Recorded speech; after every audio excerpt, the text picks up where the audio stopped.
¿Qué tal amigos? Hoy quiero compartir con ustedes una enseñanza relacionada con Tisha B'Av.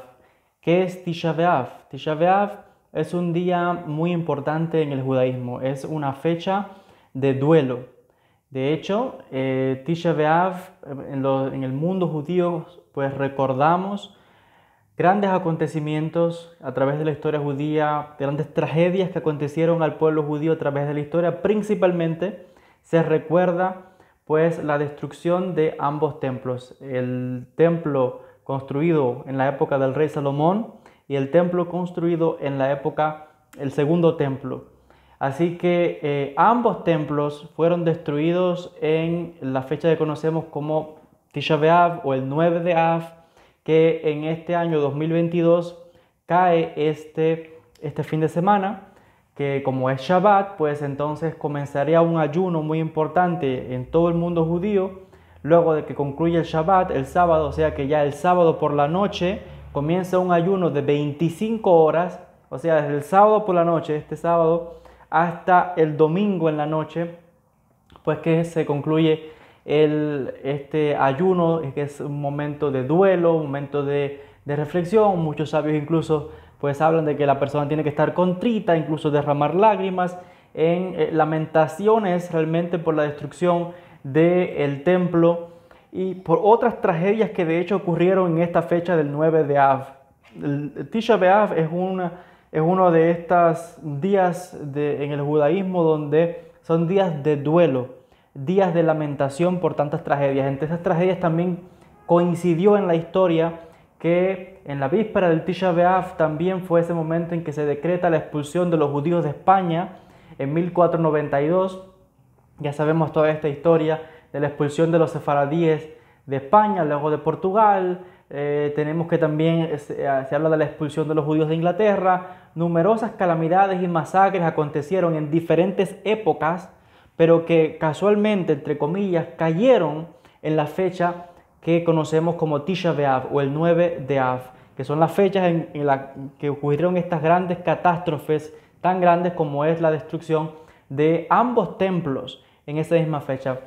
Quiero compartir con ustedes algunas ideas, ¿no?, sobre lo que implicó la destrucción del templo de Jerusalén en Tisha B'Av. Ambos templos. Primeramente, los sabios enseñan que cuando se destruyó el templo de Salomón en el año 586-587, cuando los babilonios, conducidos por Nabucodonosor, conquistan Jerusalén, destruyen el templo, se dicen que eso causó un poco como que la presencia divina se alejase un poco más y se escondiese. Y con la destrucción del segundo Bet HaMikdash, el segundo templo, aún más se ocultó la presencia divina. Y por tanto, hay que comprender lo que significó esta gran catástrofe, porque así lo han llamado muchos académicos, lo que significó para el mundo judío. El mundo judío giraba todo en torno al templo. El templo era la base fundamental de la adoración del pueblo judío en la antigüedad. Y hay que comprender de que, imagínense, cuando desaparece el templo del cual está escrito en la Torá, de que es el lugar donde Dios habitaba, se destruye lo que se llama en la Torá, en la Biblia, la casa de Dios. Imagínense ahora, el pueblo judío se ve desamparado, se ve además exiliado de su propia tierra, numerosas masacres ocurren en Israel, los judíos realmente muchos murieron en esa época, muchos fueron exiliados, grandes calamidades ocurrieron y la lamentación fue muy grande, fue un choque tan grande que hasta el día de hoy el pueblo judío no se ha recuperado, no nos hemos recuperado de hecho es la razón por la que año tras año se recuerda este hecho y nos lamentamos y conmemoramos o recordamos este acontecimiento, esta gran tragedia. Por eso es que muchos sabios enseñan de que en este periodo que se conoce como las 3 semanas, Ben HaMetzarim, que son 3 semanas hasta que concluyen un Tisha B'Av, las personas pues tienen que comenzar un proceso de introspección. En el mundo judío comienzan una serie de restricciones que tienen que ver con aspectos que están relacionados con el duelo, con la aflicción, hechos de ser más piadosos, de más devoción. De hecho, es un periodo de un juicio, de un rigor muy grande sobre la tierra. Por tanto, la persona se le enseña de que tiene que ser más precavido porque muchas calamidades han ocurrido a través de la historia del pueblo judío y muchas calamidades y tragedias han acontecido y acontecen a muchas personas en este periodo que conocemos como las 3 semanas y que desembocan en la fecha del 9 de Av, ya con la destrucción de ambos templos y tantas tragedias y calamidades. Pues les decía, hay un gran ayuno. De hecho, si me es posible, quizás luego pueda mostrar algún vídeo, porque aquí en Israel, en Jerusalén, fíjense, es tan importante esto que ya desde que empieza Motzei Shabbat, cuando concluye el Shabbat, la gente empieza a llegar al cótel, empiezan a venir con matrices, con colchones, y ahí los tiran ahí y hasta el otro día, porque se empieza a llenar de gente. Así que va a ser un momento donde se espera muchísima cantidad de personas en el cótel.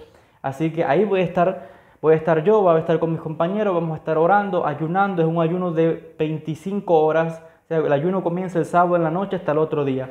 Quiero decirles, como les contaba, lo que significó la destrucción del templo, del Bet HaMikdash. El templo era ese lugar donde, fíjense, no es que solamente los judíos íbamos a hacer ofrendas o buscar sino que además era un sitio de conexión. Era un sitio de conexión directa entre el cielo y la tierra. Ahí estaba el Bet HaMikdash, el templo. Cuando eso se destruye, imagínense, ocurre una desconexión a nivel espiritual. El templo, el Bet HaMikdash, era ese sitio como un conducto para bajar la shefa, la bendición del cielo, esa energía divina que descendía sobre la tierra. El Bet HaMikdash, el templo, se veía como ese lugar que bajaba esa bendición a la tierra, esa energía para toda la humanidad, porque allí se hacían sacrificios y ofrendas para el mundo entero. Cuando el sacerdote, el Cohen Gadol, el sumo sacerdote, entraba al Santo de los Santos y ofrecía aquellas ofrendas, era para el mundo entero, no solamente para el pueblo judío. Fíjense, los rezos que se hacían ahí era para traer bendición al mundo entero. De hecho, al templo no solamente los judíos llevaban ofrendas, que era una manera también en aquella época para expiar los pecados, sino que los no judíos, los gentiles, también venían al templo a orar, a traer ofrendas y a buscar esa espiritualidad y conexión con Dios. Por tanto, fíjense, el templo, el Bet HaMikdash, no solamente es algo importante para el pueblo judío, sino que también era un sitio espiritual, de conexión espiritual para los no judíos también, porque estaba abierto a los no judíos también, que venían de muchas partes del mundo a buscar esa conexión con la divinidad, aunque no fuesen judíos, porque reconocían que en ese lugar, Makom, un sitio, un lugar sagrado, donde la divina presencia moraba allí. Por eso es que si recordamos cuando hay diferentes pasajes en el texto del Tanaj, de la Biblia, donde se habla de la presencia divina que moraba allí en el sitio sagrado, que era ese lugar, ese canal para descender la energía divina sobre la tierra. Está escrito en muchas partes de la Gemara, del Talmud, de las enseñanzas de los sabios judíos, que la destrucción del Bet HaMikdash no solamente fue una catástrofe a nivel espiritual, a nivel nacional, a nivel político, a nivel religioso, a nivel espiritual para el pueblo de Israel, para el pueblo judío, sino que además trajo desequilibrios incluso a nivel planetario, porque está escrito en diferentes pasajes del Talmud, de la tradición que hemos heredado por más de 2000 años, de que luego de esta destrucción del templo, se dice de que se vieron afectadas las estaciones, la lluvia no caía en abundancia como tenía que caer, hubo cambios en la naturaleza. La tierra ya no daba el producto, la bendición que había sobre la tierra ya no era como antes. Dice que hasta las frutas perdieron el sabor como antes, cuentan los sabios, se lamentaban. Había desequilibrios a la hora de que cayera la lluvia, no era suficiente, había sequías. Bueno, eso causó un desequilibrio a nivel planetario muy grande, según nos enseñan los sabios judíos, los grandes Tanaim, que son aquellos sabios que pusieron por escrito todas estas enseñanzas, que finalmente las tenemos compiladas en diferentes textos, etc. Así que esto significó un gran choque.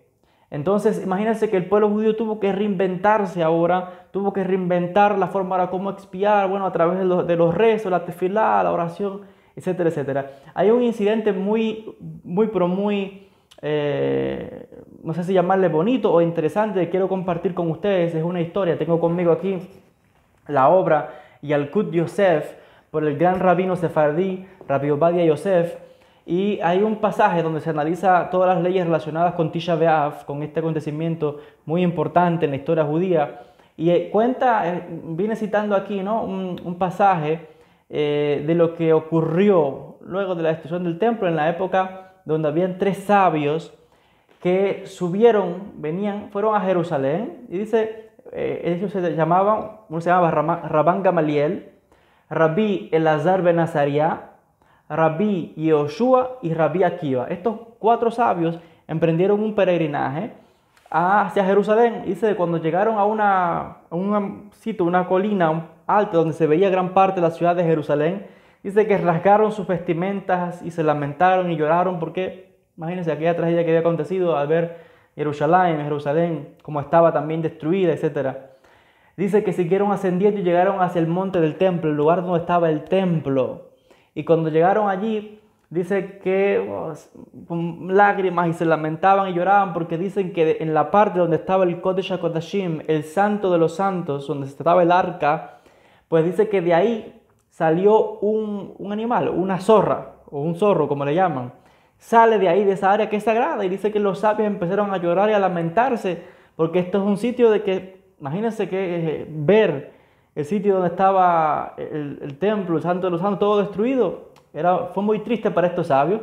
Pero Rabí Akiva dice que sonrió, y sonrió con una sonrisa incluso bien grande. Los sabios miran a Rabí Akiva y le dicen: Akiva, ¿qué?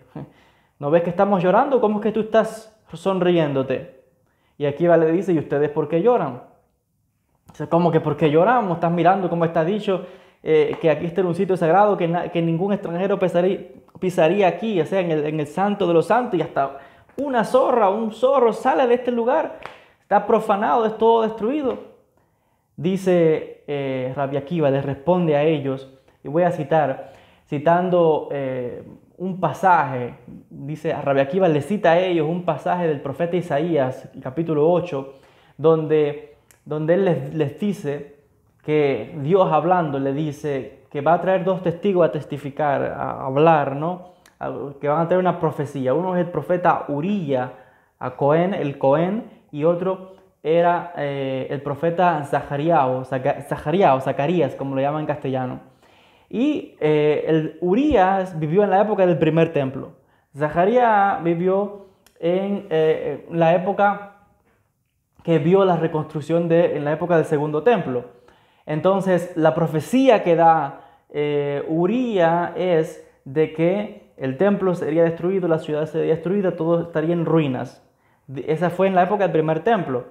Y dice la profecía de Zacarías, en la época del segundo templo, dice que él vería que llegaría un tiempo, que aun cuando el templo fuese destruido, llegaría un tiempo en que volverían los ancianos a habitar las calles de Jerusalén, los hombres, niños y niñas reirían y jugarían en las calles de Jerusalén, y habría gran alegría y alboroto, porque nuevamente serían los judíos reunidos a la tierra de Israel y todo sería reconstruido nuevamente. Y él les dice, Rabí Akiva les responde y les dice, estoy contento porque si la profecía de Uría, que hablaba de la destrucción, se cumplió, entonces también la profecía de Zacarías también se va a cumplir. O sea que esa profecía donde nuevamente Jerusalén sería reconstruida y los judíos volverían a habitar Jerusalén y el Bet HaMikdash sería reconstruido, etc. Dice él, yo me regocijo porque si la otra se cumplió, esta también se va a cumplir. Si la otra no se hubiera cumplido, entonces esta no se hubiera cumplido tampoco, pero si la otra se cumplió, esta también se ha de cumplir. Entonces los sabios les responden a Rabí Akiva, gracias porque nos has dado consuelo. Básicamente esta es la historia. Y los sabios hablan, ¿no? De que citan, siempre se lee este pasaje, ¿no? Como de esperanza. Y parte de toda esta profecía se ha visto, ¿no? El retorno masivo de judíos a la tierra de Israel, la reconstrucción de Jerusalén, etc. Hay cosas que todavía faltan, pero como dijo Rabí Akiva, si esta otra profecía se cumplió, pues hay alegría en que la otra también se ha de cumplir. Les decía que el 9 de Av es una fecha de duelo, de ayuno. Se lee el libro de las lamentaciones del profeta Jeremías. Se leen también una serie de poemas litúrgicos que hablan de las diferentes tragedias que acontecieron al pueblo judío a través de las diferentes épocas, en la época medieval, etcétera. En diferentes momentos de la historia, pues hay momentos de lamentación, hay quien tiene la costumbre de sentarse en el suelo, hay quien se viste como de saco y se lamenta y lloran, y hay quien rasga un poquito sus vestimentas. Sea como sea, pues es una fecha pues de duelo a nivel nacional. Les decía, a nivel mundial, todo judío observante pues recuerda este día solemne, un día realmente de duelo a nivel nacional, les decía, para todo judío, la destrucción de ambos templos, la expulsión de los judíos de España y muchas tragedias y masacres que han acontecido a través de la historia. Por eso es que les decía, en estos días hay quienes tratan de ser todavía más piadosos, más precavidos, cuidado porque pasan cosas en el mundo, hay mucho rigor sobre la tierra y de hecho la gente tiene miedo, ¿no? De que son fechas en que gente que puede morir, etcétera. Bueno, el asunto es que las personas están como más avispados, más devotos, más concentrados en estos aspectos, se esfuerzan por examinar su conducta, su personalidad, cambiar lo que tenga que cambiarse, mejorar, etcétera, etcétera. Entonces, bueno, les decía que aquí en Israel, aquí en Jerusalén, pues yo voy a estar allí, voy a estar en el Kotel, y nada, ayunando. Cada tradición, ya sea sefaradí, ashkenazí, hay diferentes costumbres en cómo se observan estos días, etc. Cada persona tiene que observar su minhag, sus leyes, de acuerdo a la tradición que observe. Esto es un poco acerca de lo que significa Tisha B'Av para la nación, para el pueblo judío, un poquito acerca de qué es, de las leyes, y bueno, decirles a todos que enviarles muchísimas bendiciones a aquellas personas que ayunan, pues que tengan un ayuno fácil y que el rigor se aparte y que venga sobre todos nosotros la bendición para toda la humanidad, para todas las personas, porque esa era la función antes del Bet HaMikdash. Para todas personas, judíos y no judíos, iban al templo, no era solamente un lugar para judíos. Y por eso es que la profecía dice, también hay una profecía que dice de aquellos que se agarran a la falda de un judío y le dicen: vamos a ir con ustedes a la casa de Dios porque hemos escuchado que Dios está con ustedes. Así que a todas las personas que me están viendo a nivel mundial, bueno, les envío muchísimos saludos, muchísimas bendiciones desde Israel, desde Jerusalén, desde Jerusalén, como está escrito, esta es la ciudad sobre la cual Dios puso su nombre. Así que bueno, sin más, hasta un próximo encuentro, muchísimas bendiciones y que la misericordia de Dios esté sobre todos nosotros. Shalom a todos.